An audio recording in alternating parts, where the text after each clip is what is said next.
ज्येष्ठ मास की प्रदोष व्रत की आप सभी को ढेर सारी शुभकामनाएं।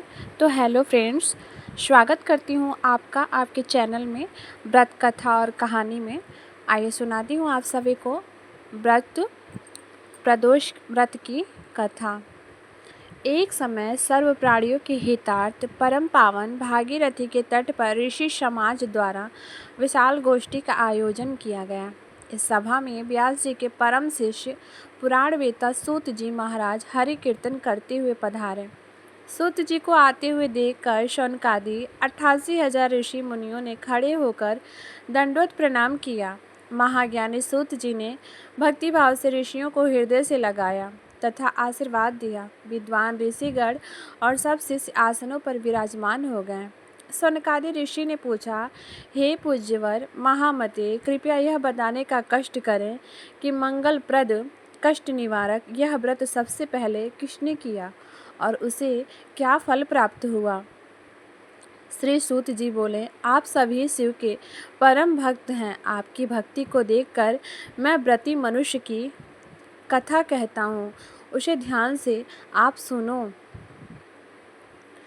एक गांव में अति दीन ब्राह्मण निवास करता था। उसकी साध्वी स्त्री प्रदोष व्रत किया करती थी।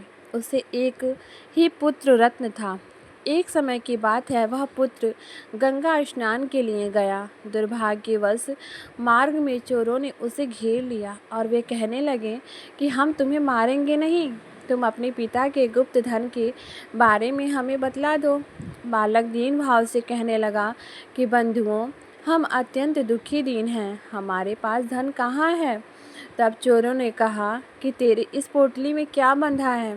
बालक ने निसंकोच कहा कि मेरी माँ ने मेरे लिए रोटियां दी हैं। यह सुनकर चोरों ने अपने साथियों से कहा कि साथियों, यह बहुत ही दीन दुखी है, अतः हम किसी और को लूटेंगे। इतना कहकर चोरों ने उस बालक को जाने दिया। बालक वहाँ से चलते हुए एक नगर में पहुँचा। नगर के पास एक बरगद का पेड़ था। वह बालक उसी बरगद के वृक्ष की छाया में सो गया। उसी समय उस नगर के सिपाही चोरों को खोजते हुए उस बरगद के वृक्ष के पास पहुँचे और बालक को चोर समझकर बंदी बनाए राजा के पास ले गए। राजा ने उसे कारावास में बंद करने का आदेश दिया। ब्राह्मणी का लड़का जब घर नहीं लौटा तब उसे अपने पुत्र की बड़ी चिंता हुई। अगले दिन प्रदोष व्रत था। ब्राह्मणी ने प्रदोष व्रत किया और भगवान शंकर से मन ही मन अपने पुत्र की कुशलता की प्रार्थना करने लगी। भगवान शंकर ने उस ब्राह्मणी की प्रार्थना स्वीकार कर ली। उसी रात भगवान शंकर ने उस राजा को स्वप्न में आदेश दिया कि वह बालक चोर नहीं है, उसे प्रातःकाल छोड़ दें, अन्यथा उसका सारा राज्य वैभव नष्ट हो जाएगा। प्रातःकाल राजा ने शिव जी की आज्ञा अनुसार उस बालक को कारावास से मुक्त कर दिया। बालक ने अपनी सारी कहानी राजा को सुनाई। राजा वृतांत सुनकर राजा ने अपने सिपाहियों को उस बालक के घर भेजा और उसके माता पिता को राज दरबार में बुलाया। उसके माता पिता बहुत ही भयभीत थे। राजा ने उन्हें भयभीत देखकर कहा कि आप भयभीत ना हो, आपका बालक निर्दोष है। राजा ने ब्राह्मण को 5 गांव दान में दिए, जिससे कि वे सुखपूर्वक अपना जीवन व्यतीत कर सकें। भगवान शिव की कृपा से ब्राह्मण का परिवार आनंद से रहने लगा।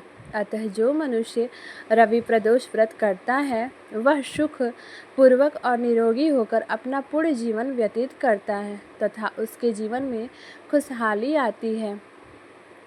तो फ्रेंड्स, हमारी वीडियो आप लोगों को कैसी लगी कमेंट बॉक्स में अपनी राय ज़रूर बताना। वीडियो अगर अच्छी लगी हो तो लाइक करना, चैनल को सब्सक्राइब एंड वीडियो को शेयर करना। तो फिर एक और कथा के साथ आते हैं, तब तक के लिए धन्यवाद। हर हर महादेव।